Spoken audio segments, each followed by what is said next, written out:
Estamos en el Café de Diario 55. Hoy nos place sobremanera recibir en este escenario, como constantemente lo hacemos, a una persona muy querida, el señor Carlos Tomás Morel Diplán, es el obispo auxiliar de la Arquidiócesis de Santiago. Estamos en el miércoles, Semana Santa, Semana Mayor. Buenos días, monseñor. Buenos días, ¿cómo están ustedes? Muy bien. Hoy miércoles, ¿nos recuerda a Judas? Sí, hoy precisamente la lectura hoy se habla de la traición de Judas a Jesús. Por unas monedas. Por 30 monedas. 30 monedas. Ahí cuentan los textos bíblicos, especialmente los evangelios, cómo Judas participó en la traición de Jesús. Y vemos cómo Jesús ya va anunciando previamente lo que va a suceder con él. Incluso ayer leíamos lo de Pedro, cuando Jesús le decía, uno de ustedes me va a traicionar, otro me va a entregar. Y nadie lo entendía, porque ¿cómo va a ser que los discípulos, los compañeros traicionen o entreguen al maestro? Pero efectivamente hizo Judas lo que ya se ha predicho, que se entregaría, lo vendería por unas monedas, y terminó luego de manera muy lastimosa ahorcándose, como bien sabemos. ¿Y cuál es el mensaje en la actualidad de la Iglesia Católica, extrapolando esa actitud de Judas Iscariote frente a Jesús? Usted y ahora en la actualidad, el mensaje que llevan. Mira, es el tema de la fidelidad. Los demás compañeros, y se resalta mucho en la palabra, la fidelidad, por ejemplo, de Juan, el evangelista, y por eso llaman al discípulo amado, porque estuvo con Jesús hasta el último momento en la cruz. Y recordamos bien el texto cuando Jesús le dice, madre, ahí es tu hijo, hijo, ahí es tu madre. Los demás se desaparecieron.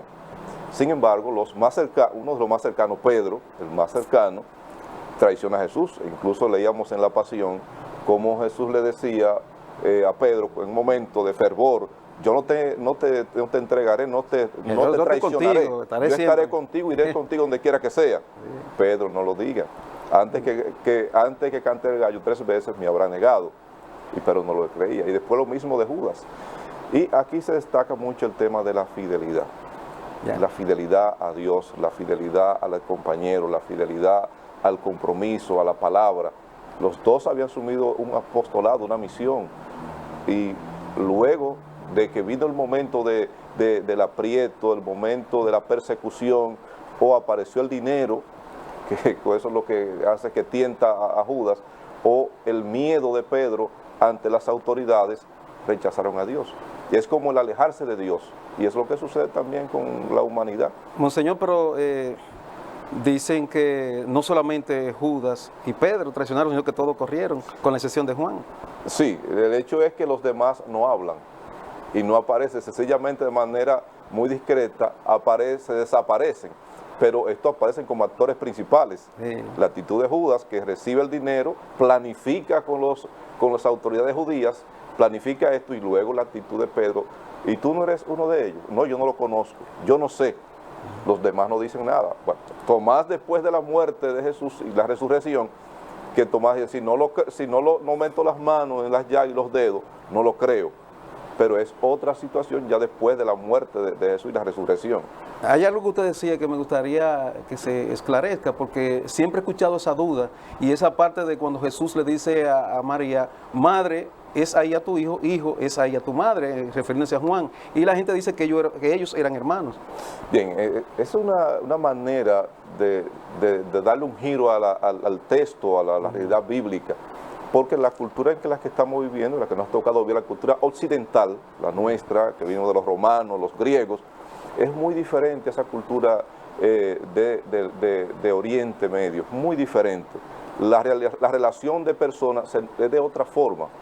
Y en aquel momento el hermano, la hermana, no necesariamente era consanguíneo. Posiblemente eran los compañeros de caminos, los discípulos, porque el discípulo se convertía prácticamente en un hijo.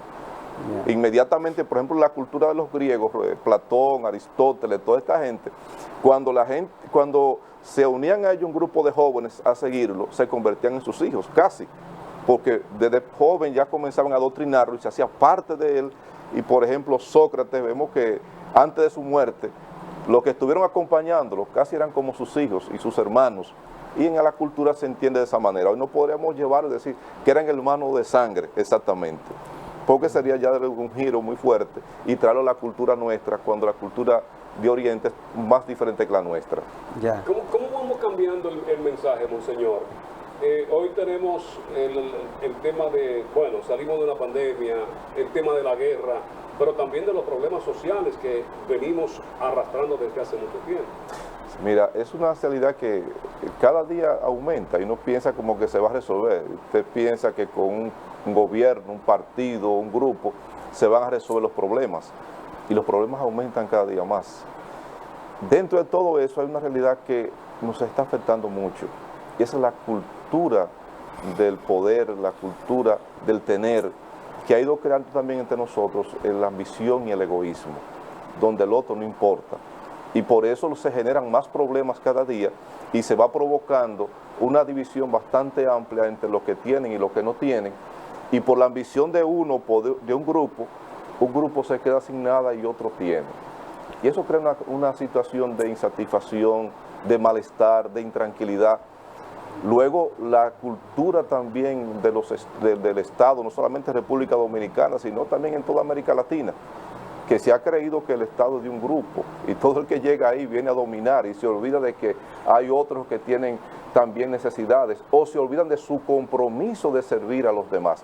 Y eso ha creado mucha insatisfacción y van quedando muchos problemas sin resolver y luego crean todas estas situaciones de crímenes, de violencia, de vandalismo, porque quedan muchas cosas insatisfechas y sobre todo muchas cosas sin resolver y muchas promesas incumplidas.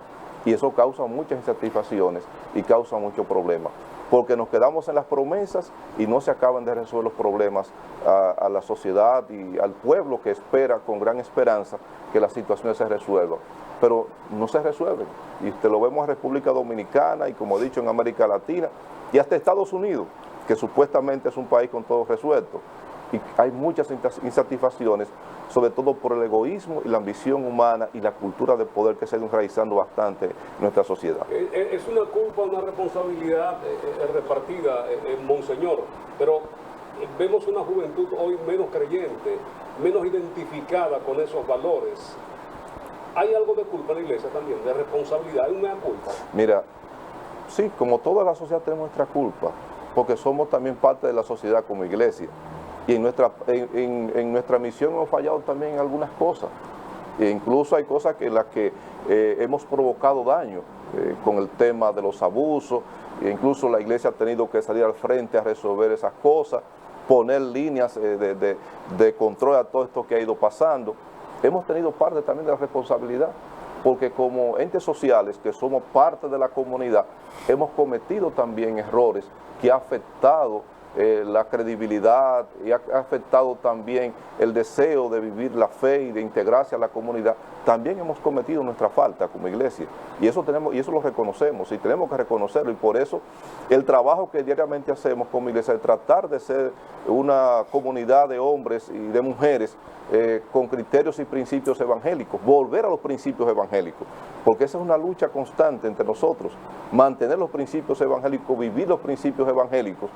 Y cuesta bastante, pero también como institución, como iglesia, también sí hemos faltado y en eso nosotros reconocemos la falta que hemos cometido y los errores que se han cometido y el daño que se ha hecho a la iglesia, a los miembros de la iglesia, y tenemos que mejorarlo, como tienen que mejorar todas las instituciones, y es importante eso. Monseñor, ante esa realidad, vemos siempre a la iglesia que aprovecha momentos oportunos para enviar una carta pastoral. Ya la última creo que fue en enero, ¿verdad? En enero. ¿Tienen ustedes previsto un tema específico y emitir una carta ahora en Semana Santa o luego, no sé?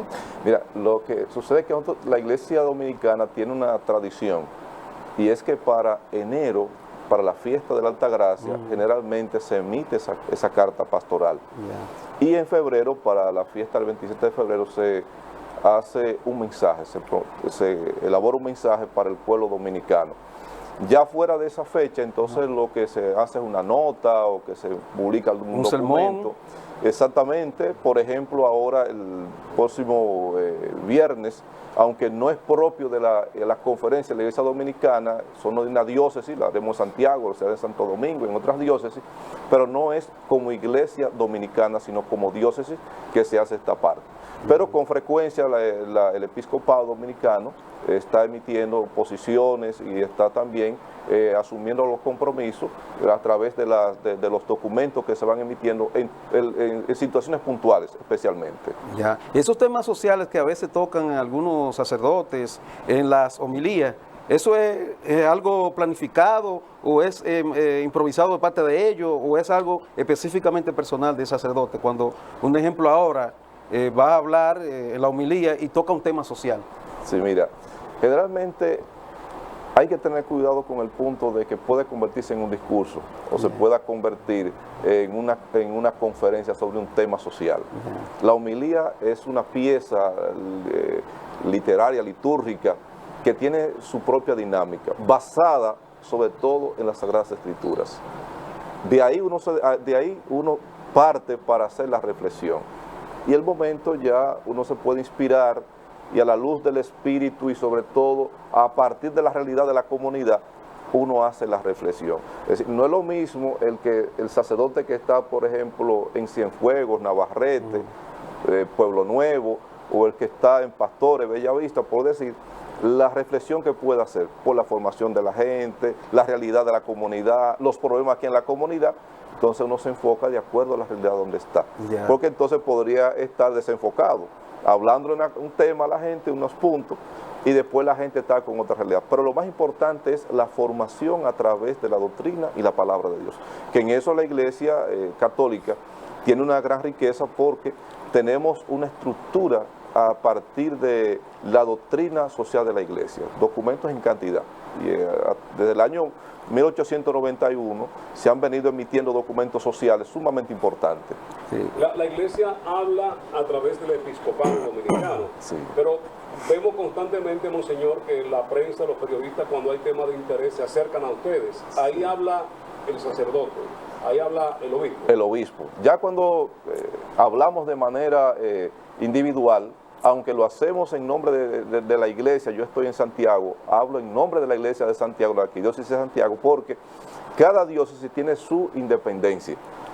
Santo Domingo, Santiago, el obispo de Santo Domingo y el arzobispo de Santiago son independientes. Lo que formamos una confederación cuando nos reunimos, pero independientemente hablamos como iglesia, la iglesia de Santiago, como obispo de Santiago, hablamos en nombre de la Iglesia de Santiago y en nombre de la Iglesia Dominicana. Pero como conferencia, lo que se hace es que hacemos el documento y lo firmamos todos como conferencia. Luego las opiniones, las ideas, las homilías las hacemos ya como diócesis o como obispo de la misma diócesis también. Que no coinciden en cuanto a no, los criterios son diferentes muchas veces. Pero es interesante porque algo interesante entre nosotros como iglesia, para elaborar una carta pastoral nosotros duramos prácticamente 3 y 4 días. Uno lo elabora de nosotros, de los obispos, se da el tema, se discute el tema, pasamos a discutiendo un tema y después que el tema se elige a nivel de consenso de los 14 obispos más o menos que tenemos, luego nos reunimos, uno elabora el borrón y luego pasamos 2 o 3 días purificando ese borrón y sacando luego las ideas en las que todos estamos de acuerdo. Hay que ir votando párrafo por párrafo. Si tiene 40 párrafos, los párrafos hay que votarlos uno por uno. Yeah. Lo que sí estamos de acuerdo, Monseñor, es que en el hogar dominicano no puede faltar el café. Ah, no. Y aquí tenemos a Xiomara con el Café Santo Domingo en estas 3 presentaciones, gracias. El Suardí, Perla Roja y Gran Sierra. Lo mejor de lo nuestro, Café Santo Domingo. Vamos a publicidad, aprovechar que está el café aquí, disfrutarlo y ya volvemos con Monseñor Carlos Tomás Morel Diplán, es el obispo auxiliar de la Arquidiócesis Santiago. Volvemos.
Señores, es el cuarto día de la Semana Santa, la Semana Mayor, que inicia con el Domingo de Ramos y concluye con el Domingo de Pascua, Domingo de Resurrección. Monseñor Carlos Tomás Morel Diplán está con nosotros, es el obispo auxiliar de la Arquidiócesis Santiago. Monseñor, hablábamos de los mensajes, pero hay uno que ya lo transmite el Papa. ¿Esa es la encíclica, así se le llama? Sí. ¿Esa es la que envía a los obispos? No, generalmente es un documento enviado a toda la feligresía, o a toda la humanidad. Ya. Porque generalmente, bueno, hay dos partes. Primero hay uno que se llama encíclica, que significa carta, una palabra en latín, carta. Es un documento sobre un tema específico que el Papa con sus asesores elaboran y hacen público, y generalmente en la dedicatoria va dirigida especialmente a todos los cristianos y a todos los hombres, de mujeres y buena voluntad. Generalmente se va dirigido hacia allá.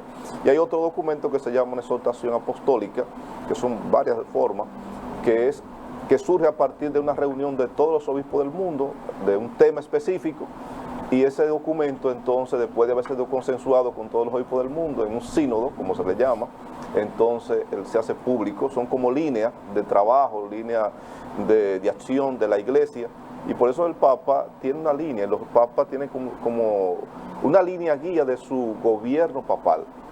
Por ejemplo, Francisco insiste mucho sobre el tema del medio ambiente, y hay una encíclica, una carta sobre eso, sobre el tema de la paz, la más ahora de la guerra.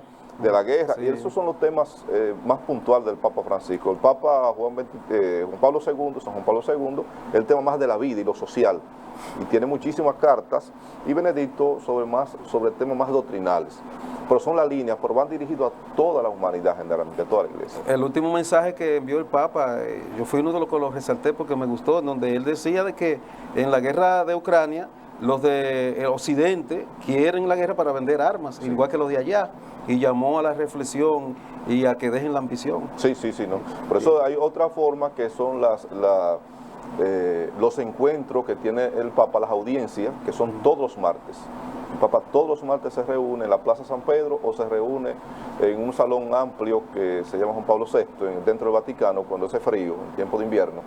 Y ahí todos los miércoles el Papa emite alguna opinión sobre temas puntuales del mundo. Y los domingos, en el Ángelo, a las 12, que va una multitud a la Plaza San Pedro a escucharlo, generalmente también el Papa emite una opinión sobre temas que se están dando en el mundo de la actualidad. Incluso hay encuentros hasta con comunicadores. Sí. No. El Papa tiene una vida sumamente activa, porque es todo el día, 3, 4, 5 audiencias con diferentes movimientos de Italia, del mundo entero, que van allá, y los recibe casi a todos. Aunque ahora ellos tienen algo importante a través de las redes, que es un equipo de prensa que está, cada información la están sirviendo, yo lo de seguimiento. El mejor sistema de comunicación lo tiene el Vaticano. Sí, muy bueno. En eso es lo mejor que tienen ellos, se están actualizando, eso es actualizado constantemente. Y el Papa tiene su Twitter, que todos los días también manda un mensaje por él. Es decir, la comunicación es frecuente. El peligro a veces con el Papa que tiene es que el Papa no se limita mucho a documentos, a leer, sino que se sabe y comienza a hablar de impronto. Y a veces lo están frenando porque es un peligro. Sí, están tomando las palabritas, porque no solamente para un grupito, están los musulmanes, están los judíos, están los hindúes, están toda la gente al acecho de lo que dice el Papa. Y cualquier frasecita arman un escándalo. Entonces tiene que leer con mucho cuidado, y por eso lo escriben, y a veces se sale de lo escrito y hay preocupación con eso. ¿Y hasta dónde, Monseñor, hay libertad para romper protocolos? Porque hemos visto que él rompe con la seguridad y se va a abrazar a un niño que está por allí, a una señora que está pidiendo la bendición. Mira, con lo del Papa Francisco es un poquito complicado. Él en eso, porque él viene de la ciudad de Argentina, de Latinoamérica, que quiere estar entre la gente abrazando y acercándose, y él no respeta mucho el protocolo. Yo recuerdo que tuve una oportunidad, me tocó vivir una experiencia de una reunión de un mes en Roma, allá mismo en el Vaticano, y el cabeza era el Papa. Toda la reunión estaba él, y él entraba en el grupo como si no hubiera ningún tipo de problema. La seguridad no podía hacer nada. Entonces se metía entre medio de nosotros, las monjas, los sacerdotes, los obispos que estábamos ahí, y así pasaba el día entre nosotros, o tomándose el café con nosotros, o tomándose el té o el mate, como usan ellos, y se hace difícil con él, porque él es muy espontáneo. y se escapa de vez en cuando. Por eso sale otra de una foto de una escapada que hizo a visitar a una gente, y la prensa lo tomó. Y quisieron atacar el periodista que lo hizo, y le dijo, no es de tu deber, si tú lo ibas a publicar, publica, no hay problema. Pero él es muy espontáneo, sobre todo el Papa Francisco. ¿Cómo valoran ustedes un documental que salió en Netflix con los papas? Con los dos papas. No, interesante. Interesante. Sí. Yo lo vi 2 veces. Sí. Incluso nos juntamos un grupito de obispos a verlo también, porque resultaba interesante el diálogo que se daba entre los dos. Claro, es algo ficticio, pero esa es la realidad. Eso es lo que hablaba el Papa, tanto Benedicto como Francisco. Y resulta tan gracioso, pero hay muchas cosas que uno sabe que no son así. Pero es lo típico que se dan a veces entre los papas y los obispos y todas esas situaciones que se dan. Pero muy bonito y está muy bien eso, como hizo Netflix. Usted decía ahorita sobre las intervenciones del Papa, que cómo son cuidadas, porque hay muchos enemigos. Pero hay un enemigo número 1, que son los ufólogos, todo de la teoría conspirativa. ¿Cómo ustedes califican el papel de esta gente? Mira, en ese sentido no es tan peligroso esa parte. Lo más complicado es lo que se da internamente. Porque la lucha más fuerte, y es una realidad que está en la prensa y sale, es a veces la misma confrontación, y el Papa Francisco tiene que confrontar más las luchas internas que con esa parte. Con esa parte es más fácil de lidiar, porque tú sabes cómo manejarla. Pero las luchas internas, las situaciones internas, las situaciones que se dan internamente son más complicadas. Y quizás como iglesia las complicaciones han sido más a lo interno, por los desacuerdos de algunos. Y es normal, como en toda institución. Ahora se hace más público por las redes, por la facilidad que hay para la comunicación, pero siempre en grupos de directores, de líderes, de personas que tienen responsabilidad, no es tan fácil. Por eso el Papa le pedía un día de esto a un grupo: ore mucho por mí porque esto no es fácil. Sí. Se lo decía. No, y que es difícil. Porque es difícil, no es difícil, porque es que tú tienes gente, todos los asesores, todos los que colaboran en el Vaticano, son gente de todas partes del mundo, de todas partes. ¿Y cómo tú lidias con un africano? ¿Cómo tú lidias con un asiático? ¿Cómo tú lidias con un latinoamericano? Cada mentalidad diferente. Y con cultura y intereses diferentes. Y visiones totalmente diferentes. Y es muy complicado. La misión de dirigir una iglesia como esa no es tan fácil, porque son gente muy preparadas, y a la vez con cultura y realidad diferentes, que no es tan fácil. Y todo el mundo quiere que lo satisfazcan a ellos. Los asiáticos quieren que le pongan atención a ellos, los latinoamericanos a ellos, los africanos a ellos, cada uno quiere lo suyo. Y que pasado año se ve que hay una mayor penetración hacia Asia, allá de la Iglesia Católica. Sí, mira, la fuerza mayor de la iglesia está en Asia y en África, actualmente. América Latina tiene una fuerza grande, pero en África, paradójicamente, que uno no lo entienda, es donde hay mayor crecimiento de católicos, donde hay más sacerdotes, y en Asia también, la India en particular, donde hay un crecimiento extraordinario de vocaciones y de cristianos también. Son pueblos grandes, naturalmente, una población bastante grande. Hemos visto muchos extranjeros, Monseñor, últimamente. No sé si es últimamente o porque he tenido mucho más contacto con ellos, pero he visto una incidencia bastante amplia en cuanto a religiosos, a padres extranjeros. Mira, aunque ya en las últimas décadas, vamos a decir, el número de misioneros extranjeros ha ido bajando, porque venían más de Canadá, y en Canadá hay una crisis bastante fuerte. Venían de España, también la crisis a nivel de fe es bastante fuerte. Y ya no están viniendo ni de Canadá, los misioneros Sagrado Corazón, después los españoles, jesuitas y otros, ya no están viniendo tanto. La mayor parte, ahora el clero de los sacerdotes del país, la mayor parte son dominicanos. Y pues Santiago, por ejemplo, la mayor cantidad son dominicanos, cosa que en los 70, los 60 no era así, eran muy pocos. Pero el número ahora de extranjeros ha bajado mucho, porque ya en estos pueblos la crisis de vocaciones y la crisis de fe es bastante acentuada. ¿Usted ha visto un sacerdote polaco que está radicado en México y parte de Estados Unidos, que se llama Adam Costa? Sí. ¿Cómo usted califica ese? Es un ortodoxo. Sí, ¿cómo usted califica ese mensaje que él envía? Sí, bueno, mira, yo siento que es un poco de populismo, más en eso, de aparecer y de estar diciendo cosas.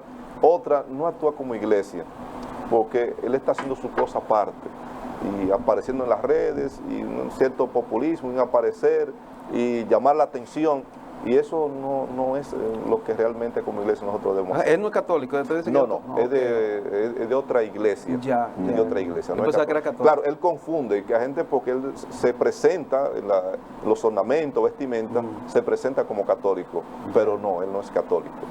Monseñor, el reto de luchar contra las redes sociales, que cada día pues gana mucho más terreno y se convierte hasta en tendencia, y qué difícil es para todos, hasta para los padres, y me imagino que la iglesia también ahí busca la manera de cómo lograr sortear el tema este. Mira, es muy difícil realmente, porque es un tema que no depende solamente de los sectores, es un grupo de poder que están dirigiendo eso. Y bien sabemos que Estados Unidos controla muchas cosas y eso lo ha dejado pata suelta, como decimos, porque hay muchos intereses por ahí y eso genera dinero. Y es una fuente de dinero y otra también una fuente de mucha distracción para la gente. Y nadie pone freno a eso y las instituciones y organismos que deben poner atención no le están poniendo atención a eso. Y eso anda de una manera desordenada y por eso los niños, los jóvenes, todos accesan ahí sin ningún tipo de problema y se pueden transmitir o pasar informaciones por ahí que dañan los principios y los valores morales de la comunidad. Yo entiendo que en el futuro habrá que ponerle control a eso, porque si no, esto va a hacer mucho daño a la sociedad. Las redes sociales son muy interesantes y son buenas, hay muchas cosas que uno la aprovecha y la estamos utilizando, y la iglesia está utilizando para los mensajes, las comunicaciones, la familia que se reúne, que se transmiten, las instituciones, el teletrabajo, todo ese mundo de cosas, interesantísimo. Pero hay otras cosas que hay que poner control, porque va a mellar y está mellando ya los principios y los valores de las diferentes culturas del mundo. Y entiendo que las instituciones, los países, los estados que tienen la responsabilidad, tienen que asumir ese deber de poner control en las redes sociales también. Y no lo van a hacer por lo que usted decía, hay un movimiento económico y es algo importante para controlar el mundo y sí, mantenerlo anonadado, mantenerlo silente, solamente entretenido. Sí. Monseñor, hablando ya de Semana Santa de nuevo, anterior veíamos como previo a la Semana Santa, ya en todo lo que contiene a la Cuaresma, había muchos sacrificios, caminatas, no sé si eso se está haciendo todavía. ¿Eso todavía persiste o ha mermado? No, mira, con la pandemia naturalmente no se hacían.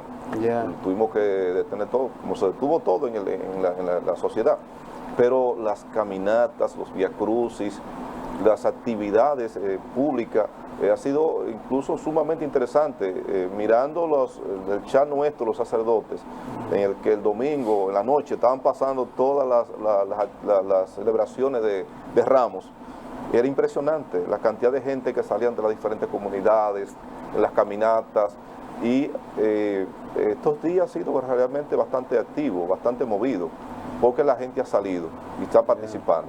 Lo que sucede es que los canales de televisión muchos no lo pasan, ni la noticia, no es noticia, no te va a aparecer en un periódico en primera plana. De caminata a San José. No, la caminata allá al Cacique. Se realiza la visita a los monumentos también. Ahora ya el viernes, pero te digo. Sí, pero eso es aquí mismo. Yo me refiero a aquella que hacían de aquí, un ejemplo, a las charcas, o a un monte de eso. Eran las peregrinaciones. Las peregrinaciones. Sí, no se hacen.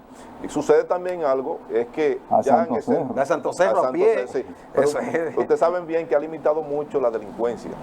Lamentablemente, porque tú salías para Santo Cerro a las 3 de la mañana. Esa era número uno. Tú salías a Santo Cerro, pero sales a las 3 de la mañana a Santo Cerro, a las 1 de la mañana. Yo recuerdo que nosotros los seminaristas nos veníamos al centro carismático del seminario Licey, nos íbamos al monte de oración, pero tú salir a las 3 de la mañana, a las 4 de la mañana, a hacer una caminata, estás llegando la vida. Pero hay muchas comunidades, por ejemplo, que son tradicionales, Tamboril, Licey, Moca, y otras, San José de las Matas, que hacen el cacique, que me presentaba Fran, la camioneta que tenía. Eso es constante. El centro de la ciudad se limita más ahora por el tránsito. Nosotros, hoy vamos a tener, por ejemplo, la procesión con el Nazareno, pero no queremos salir al centro de Santiago a las 5 de la tarde porque imagínense el caos que vamos a provocar con todo eso. Entonces nos limita más.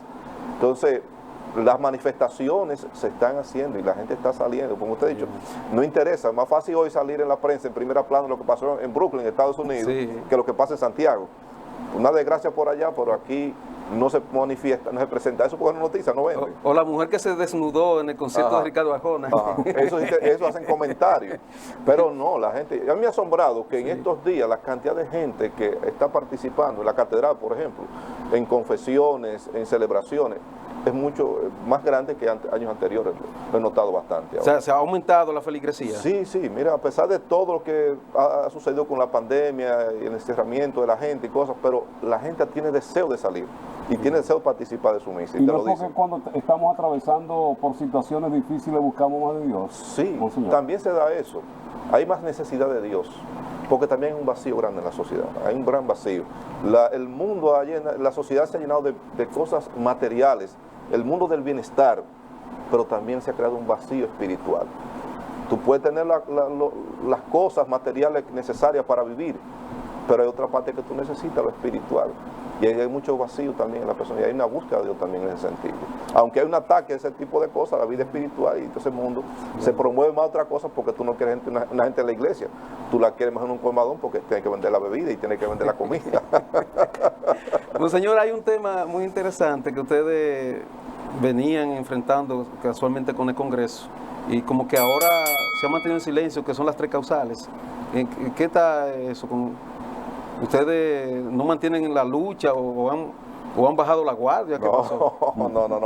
No, la iglesia mantiene la posición. Sí, La posición, como pero no iglesia. una lucha, es decir, No, es una posición, naturalmente tenemos que salir porque también hay gente que está luchando por imponerla. ¿Y hacen marcha? Por imponerla. Sí. Recientemente tuvimos la marcha celeste, como se le llama. Sí. En Santiago no la hicimos por algunos inconvenientes, pero en la capital fue bastante buena, por el mismo tema de las tres causales.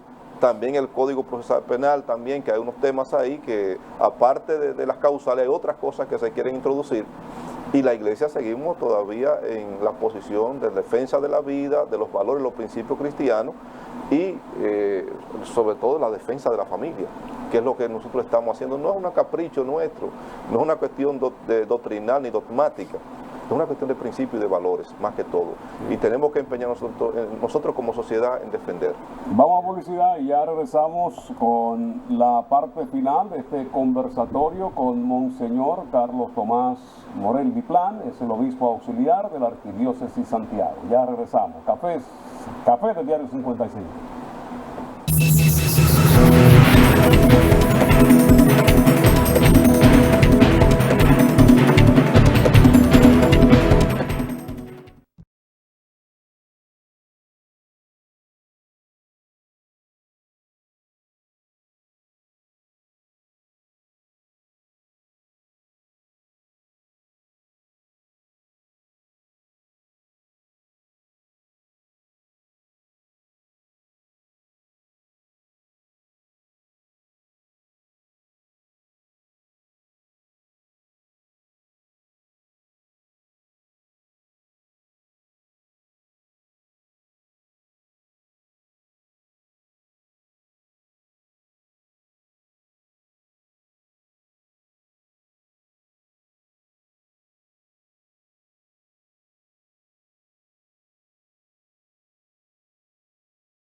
recordándoles que a partir de mañana jueves tendremos programación especial de Semana Santa, Semana Mayor, Pro Jesús, todo un equipo, hombres estarán trabajando para llevarles a ustedes programas en vivo, una programación 100% católica, desde mañana jueves a las 7 de la mañana hasta el domingo de Resurrección. Canal 55, ya 35 años llevando el mensaje, llevando la palabra de Dios para que llegue a todos. Continuamos conversando con Monseñor Carlos Tomás Diplán, él es Morel Diplán, él es el obispo auxiliar de la Arquidiócesis de Santiago. Monseñor, la pastoral juvenil, que siempre en esta época desempeñaba un papel preponderante. Yo me acuerdo con Sor Dolores, no sé si está viva, mi gran maestra, es la monja de Don Pedro. Murió Dolores, sí. Sor Dolores. Sí. Pues hacíamos concentraciones aquí en el Estadio Cibao, que nos íbamos a la capital. No, no he visto, ¿no? Ya en los últimos años, esas participaciones que se hacían casualmente en esta época. ¿Qué ha pasado con eso? Mira, la pastoral juvenil está, es decir, no como aquel tiempo, porque aquel tiempo no había tantas actividades ni tantos eventos. Hoy tú encuentras muchísimos eventos y ya se diluyen las actividades de los grupos juveniles, de la pastoral juvenil, porque no habían tantas ofertas como la hay ahora. Sí. Distracciones. Pero, sí, porque antes se reunían en el seminario y otros puntos, centro vocacional, multitud de jóvenes, pero no había tantas cosas. No, esta hora estábamos en lo suyo. Preparando la Pasión de Cristo, estábamos, que la hacíamos en vivo. Exactamente. Hay un grupo de jóvenes, sí, no tan grande como antes. Ya es algo relativo también. Pero hay un grupo de jóvenes que están trabajando en las parroquias, hay pequeños grupos de pastoral juvenil, porque la realidad de la juventud es complicada. Los adolescentes y los jóvenes son realidades muy complicadas ahora para trabajar. Es difícil para la familia, es difícil para los centros educativos, también para nosotros como iglesia es difícil, porque las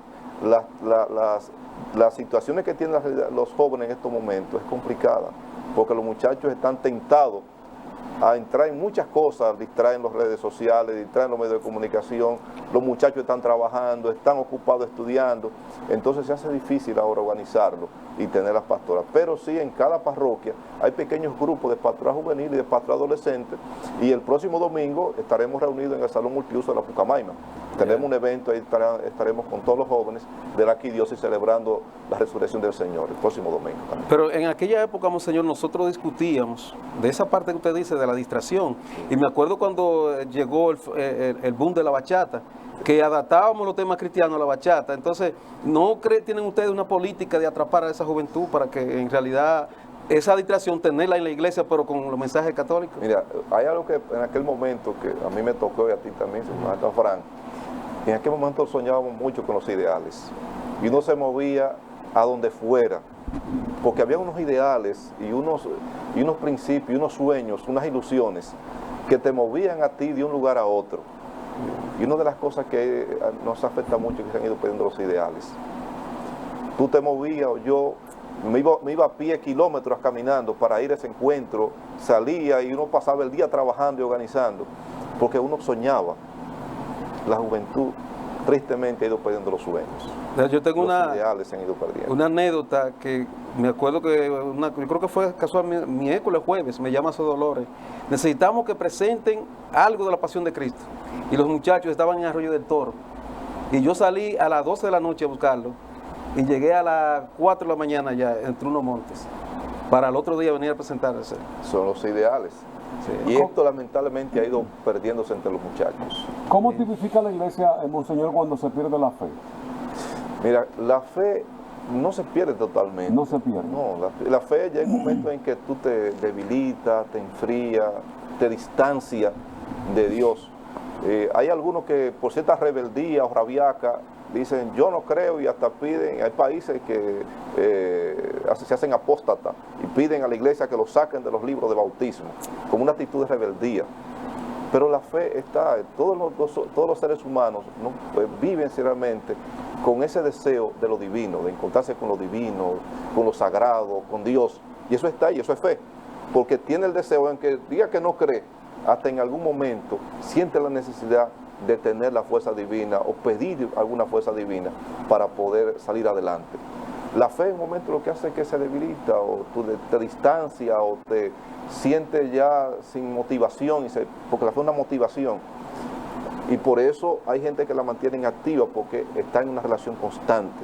Te distancia, te debilita, se apaga y se pierde la motivación de buscar de lo divino. Pero está siempre esa semillita, como decía el Papa Juan XXIII, la semillita del verbo, de la palabra.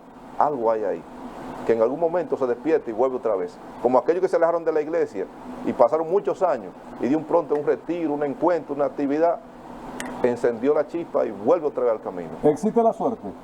La suerte. Sí.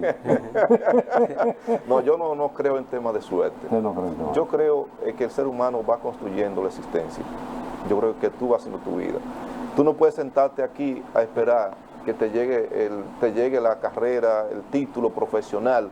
Si tú no te entras a la universidad y te fajas día y noche para lograr lo que tú quieres, no lo logras.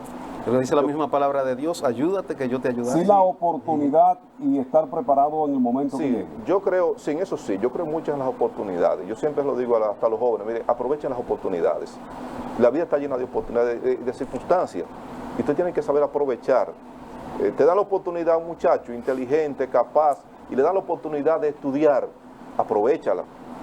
El muchacho que le da la oportunidad de estudiar, de trabajar, de desarrollarse, y no la aprovechan. Y cuando llegan a cierta edad, entonces miran para atrás. Yo pude ser tal cosa, pero no la aproveché. Yo creo en las oportunidades. Pero la suerte, si nos quedamos en la suerte, y por eso hay mucha gente que vive soñando hasta con sacarse con todo el dinero del mundo y fracasan en la vida. Yo creo que la vida es una lucha diaria, es un desafío, es una pasión de uno todos los días estarla construyendo, sobre todo. Monseñor, en los hogares se ha perdido casualmente esa parte de motivación, específicamente para el joven. Siempre el joven seguía lo que le decía el papá, lo que hacía, pero ahora no, ahora está la influencia foránea, del de fuera, lo que ve en las redes, lo que ve en la televisión, etcétera. Esta parte no es también lo que contribuye a que existan todos estos problemas, específicamente madres solteras, niñas criando niños, jóvenes en la calle. Sí, tiene mucho que ver con eso, por eso insistimos tanto con el tema de la familia. Y cuando hablamos ahorita del tema de las tres causales, todo eso, lo que queremos es defender la institución familia, porque las motivaciones, como tú dices, están ahí en la familia. Muchos de nosotros nos formamos en hogares con unos padres que estaban encima de nosotros. Claro. Mira, que hay que estudiar. Mira, yo estoy mírame a mí trabajando con un machetico. Yo no quiero verte con un machetico aquí. Yo no quiero que tú pases esto. Y esa gente se esforzaban para que tú no fueras un trabajador de un conuco, un echadía, sino que tú te esforzaste muchísimo, le diste todos los medios a ese muchacho y es una motivación y tú te sentías motivado. Entonces la familia es el espacio donde el ser humano encuentra las herramientas necesarias para desarrollarse. Pero cuando un muchachito, un jovencito, está en un hogar y lo que hay un ambiente de conflicto, de confrontaciones, de problemas, donde no se le estimula a seguir adelante ni a abrirse camino, no va a lograr nada, porque el ser humano se mueve por motivaciones y estímulos, sobre todo en la familia. Como hay otro que te motiva a usar sustancias y a meterte en cierto negocio y a hacer cierta cosa, así también lo positivo se estimula y se motiva en el hogar. Fíjense ustedes lo que pasó aquí con el Discovery, un grupo de jóvenes, de gente jóvenes, que encontraron gente que le estimuló, le motivó a entrarse por ese camino para hacerse rico rápido. Ahora, si en la casa, como te dijeron a ti y a mí, me decían, mucha gente le dijeron, no quiero verte a ti en la puerta de un cuartel, no quiero verte esta cosa, y si te metes preso ni paso por ahí a verte. Entonces a ti te comprometían. Esa es la motivación.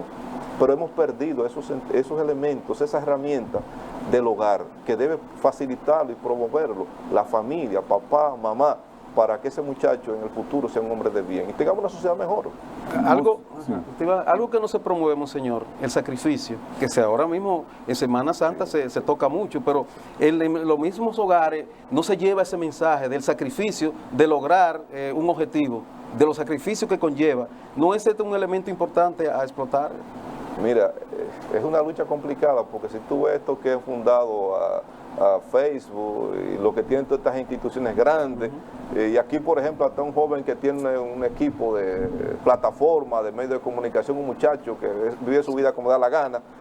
¿Qué muchacho no quiere ser? Yo veo eso, hasta suben videos de cosas, muchachos rogándole a fulano que lo dejen entrar a esa plataforma porque quiere ser rico. Te están poniendo un mundo del bienestar y un mundo de fantasía que no existe, te lo crean, que es el mundo del bienestar, del consumo. ¿Y quién se va a sacrificar? ¿Quién se va a pelar los ojos, como dicen, de que amaneciendo en una carrera, estudiando medicina, estudiando derecho, estudiando otra cosa, cuando fulano tiene un programita en una plataforma y le dan tanto, y una muchacha por hacer esta cosa en las redes le dan tanto? ¿Voy yo a matarme con eso? ¿Sabes lo que dura a las 3 de la mañana una noche estudiando? ¿Ustedes lo que le ha pasado? O levantarse a las 4 de la mañana porque hay que preparar un trabajo. Con una humeadora como era antes. Entonces, es más fácil, tú quieres vivir de esa manera. Y tú ves gente que no ha hecho nada y tiene grandes fortunas. El mismo narcotráfico ha promovido eso. Vive tu vida fácil, no te mates. Señor, al final ya nos queda tiempo suficiente para un mensaje de la feligresía.